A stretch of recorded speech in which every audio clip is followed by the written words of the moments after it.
লক্ষ্মীপুরে প্রবাসীর ঘরে ঢুকে সন্ত্রাসী হামলার অভিযোগ ওঠে স্থানীয় আকবর গঙ্গের বিরুদ্ধে।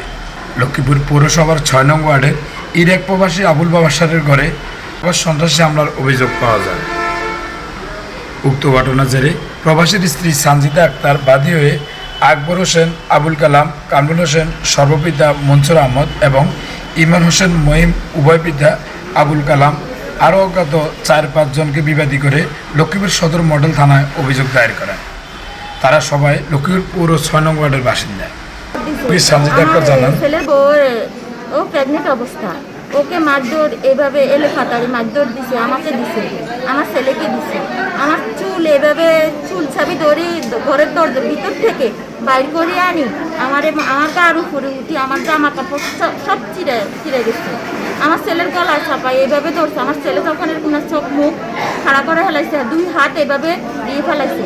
যখন এইভাবে আমাদেরকে মারতেছে, আমার বাড়ির লোকজন যখন আসছে, আসার পরে ওদেরকেও মারছে। মারার পরে আমি যখন অসুস্থ হয়ে গেছি, আমি পড়ে গেছি, আমার বউ নিচে, আমাদেরকে নিচ থেকে সবাই উঠে দিচ্ছে। এ লোকাতারি শুধু মারতেছে লাঠি দিয়ে। মারার পরে এখন ও অজ্ঞান হয়ে গেছে, ওর নাকে রক্ত গেছে, পায়ে রক্ত গেছে, আমার হাতের এখানে বাড়ি পড়ছে, মাথায় পড়ছে, এই দিক দিয়ে সব লাঠি মারছে। তারপরে আমার পাও বাড়ি দিছে। ওগুলো সব দাগ যা কিছু আছে আমাদের কাছে সব কিছুই আছে। এগুলোর পরে আমরা লোকজন আসি, আমাদেরকে হাসপাতালে নিয়ে আসছে। ওইখান থেকে আমি বাসায় গেছি, বাসায় যাই আমি থানায় অভিযোগ দিছি। অভিযোগ দেওয়ার পরে এখনও আমার কোনো থানা থেকে কেউ তদন্ত আসে নাই, থানা থেকে কেউ কোনো খোঁজ খবর নেয় নাই, তদন্ত করে নাই। আমি এটার সুস্থভাবে ন্যায় বিচার যেটা আমি সেটা চাইতেছি। আমি নারী, আমার ঘরে কোনো পুরুষ, কোনো গার্ডিয়ান বলতে নাই।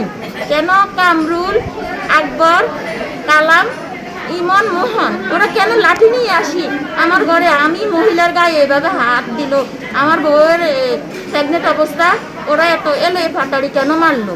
এটা সুস্থভাবে আমি আইনের শ্রদ্ধা যারা, আমি ওদের কাছে বিচার, সঠিক বিচারটাই চাইতেছি।